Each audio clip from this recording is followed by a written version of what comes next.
for that. We're like this while we're talking.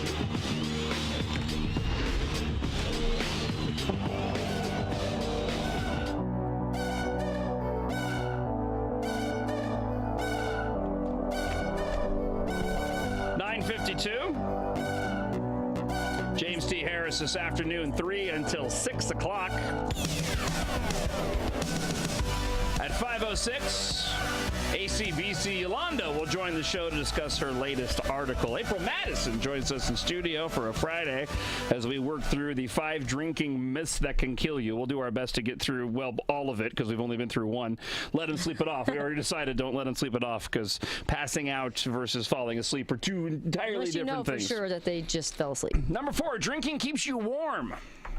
Alcohol makes you think that you sound smart while actually making you objectively dumber. Anyone who's been sober at a bar is familiar with this paradox. Yeah. You think you're smarter, you think you're prettier, you think you're taller. This show does the same thing without even having to be intoxicated. But you may not know is that it has the same effect on your ability to not freeze to death. The benevolent St. Bernard coming to the aid of a snowbound mountain climber with a warm shot of brandy. It happened too many times during 1950 era cartoons for us to count. Yes. And you know what? Go take that shot of booze if you have some time around. You'll feel warmer, right? Yeah. The truth is, alcohol makes you feel warm and turn beet red because it causes your blood vessels to dilate.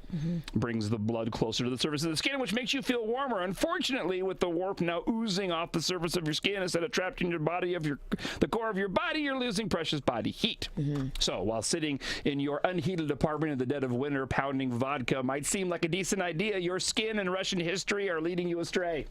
Yeah, but don't you wake up hotter in the middle of the night, like when you're sleeping? I think it's when your body is going through the process of breaking all that stuff down, because I go through that. Not that I drink a lot, but I think. Why did we act like we knew about that? I don't know. Let's move on. Told me. Let's just move on, shall we? What you should do instead, if you find yourself stranded at the top of a mountain with a few buddies and a crate of schnapps, you're probably better off ignoring the booze and using each other's body heat for warmth. Whoa! Now, there's anything wrong with that. Whoa! Never ignore the booze. If the St. Bernard shows up with a shot of brandy, feed the shot to the dog and then drape its passed out body over your icy torso. What? Did you just endorse animal abuse? No, I didn't, because there's no circumstance in which the St. Bernard's going to show up on the mountaintop with a shot of brandy for crying out loud. If there were even worse St. Bernards. All right. Number 3. I do have a bit of issue with this. Not the medical reasons of why it's dangerous, but I seem to think this actually helps. But number 3, taking aspirin prior to drinking will prevent hangovers. It'll prevent a headache. It probably won't prevent a hangover. Yeah, drinking to the point that you have a hangover the next day is kind of like taking a peaceful drive through a majestic countryside only to arrive at your destination like Wally World and find it's closed like Chevy Chase did. Right? I had to change it because what they had on here was entirely inappropriate for radio. It's a great trip, but the ending stinks. I kind of agree with you a little bit. I guess it depends on how, I mean, you know what there's you're a getting severity into. thing. Yeah. I mean, if you're drinking to just get full on slosh, there's probably not much that's going to help you. No. Naturally, throughout the ages, people have come up with all kinds of harebrained schemes to avoid the dreaded hangover. One of the more timeless techniques is popping an aspirin or two prior to drinking. It sort of makes sense in theory. The truth is, first of all, what kind of magical aspirin are you taking that has the tenacity to still be fighting a headache well into the morning? And hydrate you at the same time. Right. It's not methamphetamines. Even if popping an aspirin before drinking did anything to help fight a hangover, its powers would have run its course well before you needed help.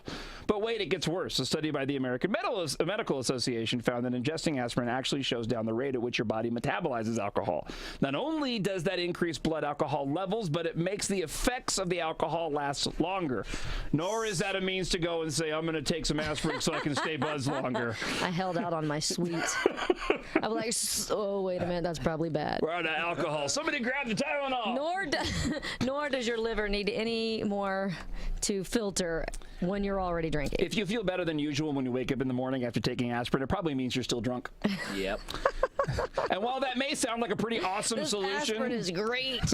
Especially if you work. Man, I need to give me some more of this. You'll think differently when the delayed hangover hits you like a truck a few hours later.